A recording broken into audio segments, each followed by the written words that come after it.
Hey, hi guys, welcome back. All right, Geminis, let's go ahead and take a little peek, Gems, and we're going to see what does Gemini not see coming toward them right now. Hang on, I want to make sure you guys can watch this one with me in real time if you would like to. Geminis, also, just so you know, this is your second video of the week. I try to always get you guys two if I possibly can. And that means that you guys already had your Red String of Fate video earlier this week. I think we put that one out on Wednesday. So anyway, happy Sunday. So what does Gemini not see coming toward them? Let's take a look. We have got an Eight of Swords upright, the King of Cups upright, the Eight of Wands upright, and the Three of Pentacles in the reverse. This does show us blocked energy, stuck energy,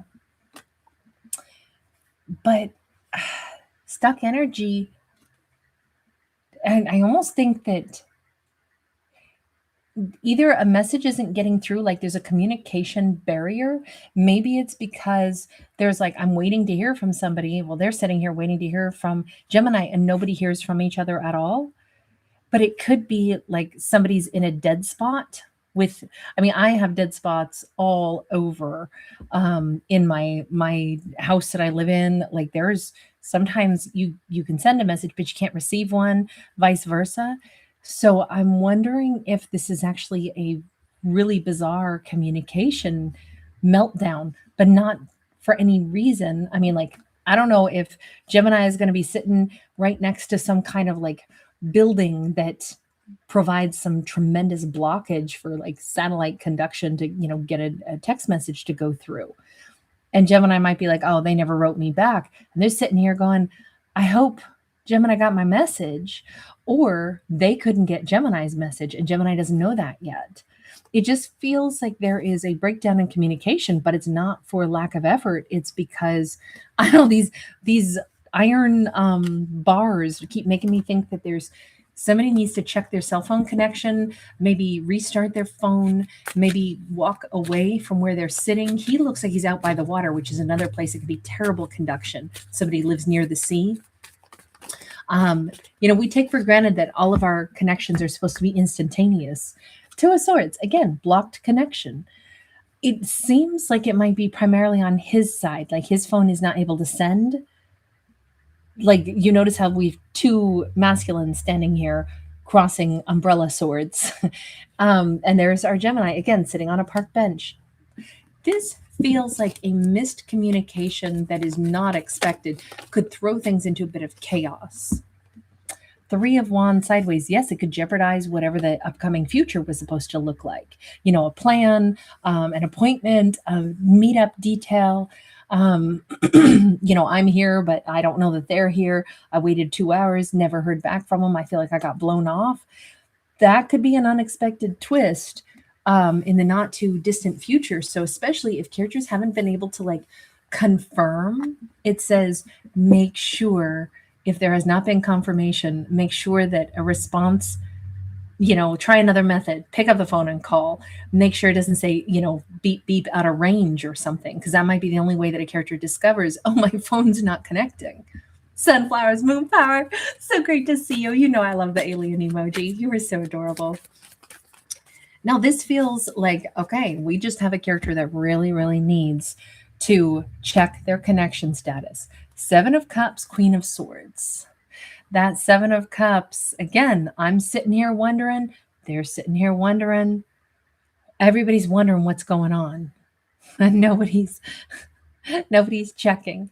And we could let a really good thing dissolve if our characters don't say, wait a minute, I need confirmation.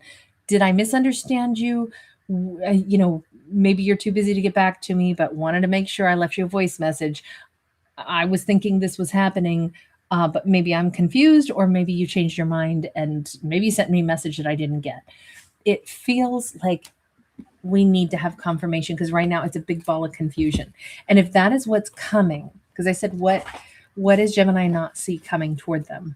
We could have basically a tempest in a teacup. Annie, yes, so good to see you, babe.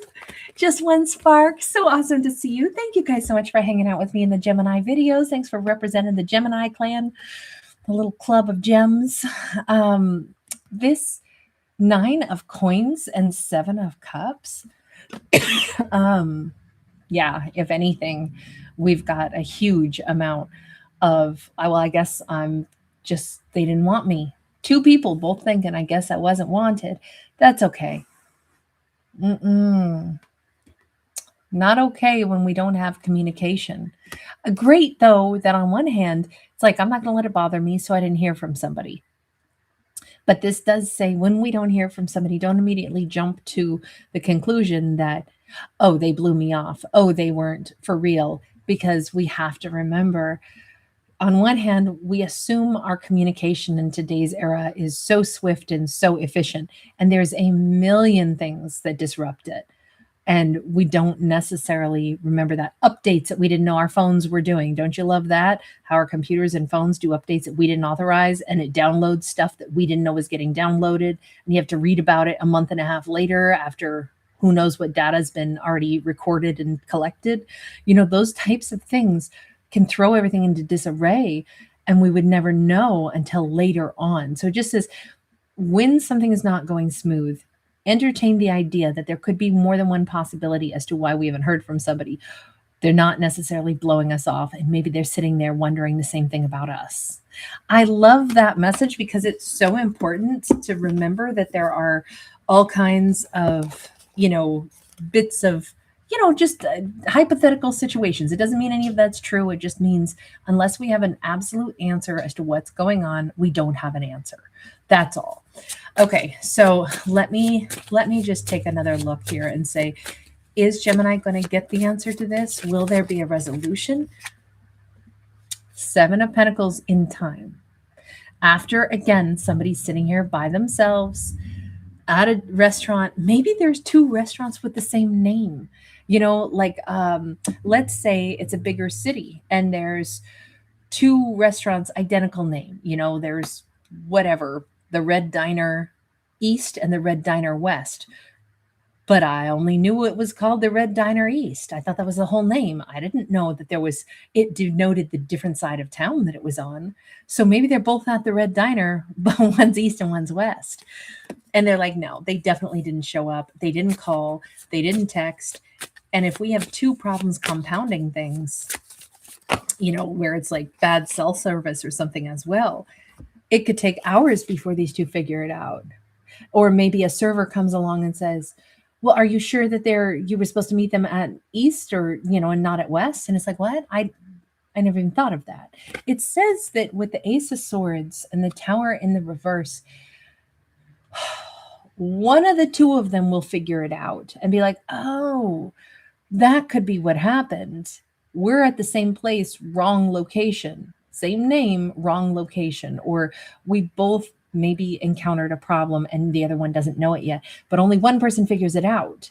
Now that could still prove to be like somebody's ego is super bent out of shape. That might be like, oh God, if somebody gets all hot and bothered and pissy because it's like, well, you stood me up. Oh, they might have to come in racing in to apologize. This feels like a tempest in a teacup, but this is all like, maybe our characters could head this off if they remember how difficult communication can really be. And if they could head it off in the very beginning so that they don't run into this problem, this ego that's been bent out of shape, and then maybe somebody kind of rude and now you got to race in and try to still fix it. I'm so sorry. I thought you were blowing me off. I was pissed and I wasn't very polite to you when I did hear from you because I thought you did that on purpose. And, it just says, yes, this can get worked out. And it could be a comedy of errors, but it could also be avoided if our characters can think outside the box. What might have actually happened? The 7 of Cups came out twice for a reason. Both people have to consider what's going on. 3 of Wands. Especially if it's to celebrate somebody's birthday, they might need to have a do-over date and maybe they need to go together. This can get worked out. The thing that Gemini doesn't see coming is like something that obviously was going to be really lovely hits a big old snarl. But thankfully, it can get worked out. It just might be a little ugly before it gets smoothed out. And then it has to be like a do over. Again, could be so well worth it though. Just because something doesn't go well, and just because it's uncomfortable, and just because egos flare, it doesn't mean that these two can't have a wonderful, um, experience together. But I will say, depending on how gracious or ungraciously it's handled, it could be kind of uncomfortable to even fix, especially if he gets all pissed off. It could be like, oh my God, is that always the way you behave if you feel slighted? Are you an ass? Even though I didn't slight you, I thought you slighted me. We both were in the same boat. This is going to require a lot of grace. The Chariot. They can move on from this though. This can be a snag where two people actually, if anything, maybe they learn to be more patient with each other, or they build more rapport and say, okay, let's just move on from this one. Let's reschedule our date. Let's fix this, and let's give each other a whole brand new do-over. Is that really possible then? Nine of Pentacles, Four of Cups sideways. Is the result going to be any different? It's so weird because it almost makes me think, even if they do a second do-over, this might still not be super wonderful. It almost makes me think maybe these two are too different from each other. Then what would be the big lesson in this, universe? Because this feels like, wow, we had all these problems. It was going to go great. Then we had these problems. It gets a little ugly. We get it smoothed out. We go for round two. We try again. And I said, what's the big message if in the end they still don't work out? And the universe is like, well, Two of Swords in the reverse. It was just a lesson in staying open-minded, staying open to, like other possibilities, staying open and not, instantly jumping to, harsh conclusions. Seven of Wands, Queen of Swords, Ten of Wands. And it could also be that Gemini is playing a role in helping this person to not be so egotistical, because even if this relationship doesn't really take off, even after things go smoothly, maybe, sometimes we meet people that help us on our lessons, and it could very well be that Gemini was a more gracious person, or will be the more gracious person in this situation, and realize, honestly, this person is a little difficult to deal with, even under perfect circumstances, and maybe they have to learn some grace. I'm glad I have more grace than I thought I did, because when my feelings were hurt, I decided, instead of taking it oh so personal, I would consider maybe other things that happened as well. Maybe they aren't that interested in me, but it doesn't reduce my value. But by contrast, they went into this mode of Tower in the reverse. Oh, gonna blow me off. It kind of feels like we just saw somebody's like ego on full tilt. And I think it's amazing because Gemini is realizing they have a lot of growth still to do. They don't forgive so easy, or they instantly jump to insult. And that's not necessarily exactly who I would most want to pair myself with. It's interesting to see the story weave us all the way back around to like, no, these two aren't maybe a great match. And this was the experience that helps them to figure that out. I don't feel like there's villains. I don't feel like there's anger. I just feel like these two they don't really operate the same way. We certainly see that Queen of Swords coming out more than once. And I think in this scenario, I think Gemini is a more gracious, more mature energy in this, as evidenced by the way this is handled. It's nice actually to see that it's okay if two people aren't a great matchup, but it's also great to be able to learn something about oneself and be like, well, I'm glad that I know that I handle myself with some grace and some care when things get confusing. Sorry, my baby was out there doing some protecting. You did really well, my love. You did great. Yeah, he's gonna just go ahead and continue to tell me that he's got a job to do, and he checks in every now and again. All right, you guys, I'm going to leave this one here. Sweet Caroline, it's so good to see you. Hetty, I just one spark. I'm sorry. Is your audio cutting out, hun? La Unique, wonderful to see you. NES. And again, Sunflowers Moon Power. Thank you guys so much. All right, you guys, lots of love. I'll see you again. We have just 2 zodiacs left on this channel. I think we have Scorpio and we have Ophiuchus. And then later on tonight, I'll get to Cancer on the other channel as well. All right, guys, take care. Bye for right now. Miss Solo Dolo.